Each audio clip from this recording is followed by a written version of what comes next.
What a great way to start 2021 for me, going back and playing one of my all-time favorite video game franchises, Mass Effect. Mass Effect came out in 2007 for the Xbox 360 and PC, and was eventually ported over to the PS3 as well. Here we are playing the PC version, and let me tell you, I was so excited to get back to playing these games. I'm honestly really looking forward to playing Mass Effect 2 the most, but I had to make sure that if I was gonna go back and review this series, I had to play the first one, even though this game has extremely aged. The biggest reason why I restarted this game series is 1, I love Mass Effect, and 2, I am getting myself ready for when the remastered version comes out in the spring. I will obviously be reviewing that as well when that comes out, but instead of reviewing each of the games from the remaster like I am with the originals, I'm just going to be talking that as a whole when it's released. Mass Effect was published by EA and developed by the beloved BioWare. BioWare hasn't been on the biggest hot streak recently with the subpar reviews that Andromeda received and how poorly Anthem is being treated right now, but back in the day, man, they were one of the biggest and best RPG developers in the gaming industry. I do believe that they will get back on their feet though with the release of the remastered and the newly announced Mass Effect 4. So Mass Effect is a story about a commander that has been received a warning about a race of sentient machines known as the Reapers, who every 50,000 years comes out of hiding to destroy and annihilate every living thing in the galaxy. You, Commander Shepard, must find a way to convince the Council about your discovery and do everything in your power to stop the cycle from repeating. So while the Reapers are the overarching villain of the trilogy, Mass Effect 1's main villain is an alien specter known as Saren. He believes that the only way to stop the Reapers is to essentially join them and let organics and machines become one, essentially. It goes without saying at this point that I love the story for Mass Effect 1. It pretty much gives a lot of background as to who the Reapers are and what they have done, building them up to become this horrifying race of monsters. The universe that BioWare creates in this game is just amazing by the looks of all these different aliens and species, from Turians, Quarians, Asari, and much more. The stories you can listen to and how these aliens live and their backstories is so interesting and just creates a much bigger picture for you in this universe that you now live in. So yeah, I love this fucking universe that BioWare created. So let's talk about the gameplay here. You start the game by creating your character. You can give yourself a first name even though you will only ever be referred to as Shepard. You can choose some important pieces of your backstory that will actually have some effect on how some of the characters talk to you and sympathize with some of the things you choose for your commander.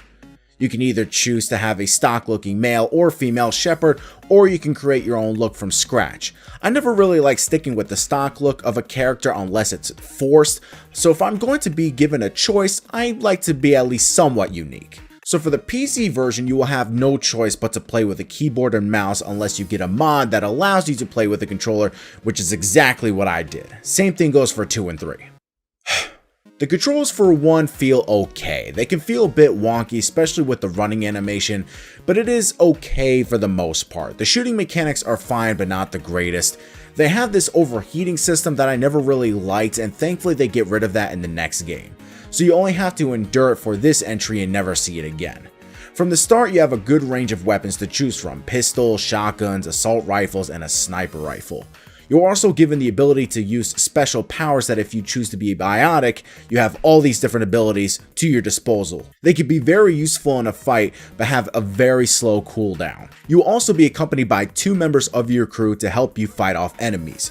You can control them from time to time on how you want them to help you, but honestly, I never really did any of this stuff. It takes a lot of the time away from the combat, and something like this is better suited for turn-based combat games. I did a lot of this more in the future games, but in Mass Effect 1, I just really stayed away from it. The best thing I do love about choosing which member comes along with you is that it can change a lot of the dialogue with certain characters.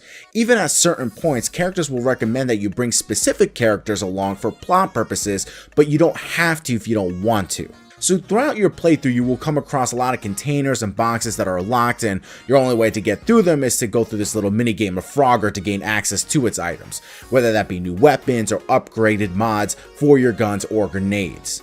During your progression, you can upgrade your character to have a better hand at using certain weapons and your charisma, which gives you the ability that if upgraded high enough, you can talk your way out of certain conversations by either going what's called Paragon or Renegade. Paragon being the good choices and Renegade being evil. A lot of your choices you make in this game will carry over to Mass Effect 2 and 3, so be sure to choose wisely. The dialogue choices are phenomenal by how much you are given to say. You can talk back, be reasonable, be pissed, or even just be a smartass. And the relationship you have with these characters is also a big thing with these games. Who are you going to romance? Who are you going to have by your side through this journey? For the first game, as a male, you can romance either Ashley or Liara, and as a female, you can romance either Kaidan or Liara. Not that many choices in the first game, but they do expand a lot moving forward. There are certain points in the game where you're going to be met with very difficult choices with the relationships you have with these characters and not just your romance options. And this will have a big reflection of how some of the events in this game will turn out for you in the future titles. During this playthrough of Mass Effect 1, there is always this one thing I dread doing, and that is doing the missions that require you to operate the Mako. This vehicle that is supposed to help you get through terrain on these planets that you visit. And boy, do these controls suck. Thankfully, you are not in this thing for long periods of time, but when you are, boy, do I just want to shoot myself in the foot. On top of that, while I do love how the main hub of this universe looks with the Citadel, almost every planet you go on just feels way too empty and big and has no sense of direction. I will honestly be looking around in circles because I have no idea where in the fuck I am, and I have no way for the game to tell me where I need to go and how. And because it feels so big and empty, it just looks boring to me sometimes.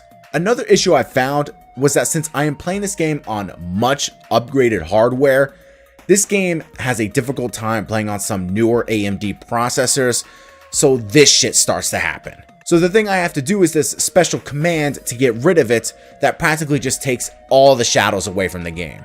It doesn't break the game, but it is just annoying, and the occasional glitches and BS ragdoll effects, but nothing that ruined my experience with the game. And last but not least, the music in this game is just perfect. And since the game came out in 2007, obviously the graphics aren't going to be something to write home about, but they're fine, I like them. The voice acting for the characters are great as well, with people like Keith David and Seth Green, and the cast only gets better with the later releases. Guys, if you haven't played the Mass Effect games yet, then I don't know what you've been doing this whole time, but if I were you, I would honestly just wait for the remaster to come out so you can enjoy it for how it is meant to be played. This game feels and looks very outdated, but if you can look past that bit, then you will see how great the story is and just a little hurdle you have to get through, just so that way you can be able to go ahead and really love and enjoy when you get to Mass Effect 2. When you get to that one, it is just amazing, and boy, I can't wait to talk about that when we get to it. Guys, my name is Pedro Ordonez, also known as GameLight7. Please subscribe, comment, like, thumbs up, do whatever you guys can to support this channel. Check out my Patreon if you guys want to support me even further through there. Let me know what you guys would like to see me review in the future in the comment section down below, and maybe you can see your comment featured in a future video as well. I will see you guys next time. Peace out.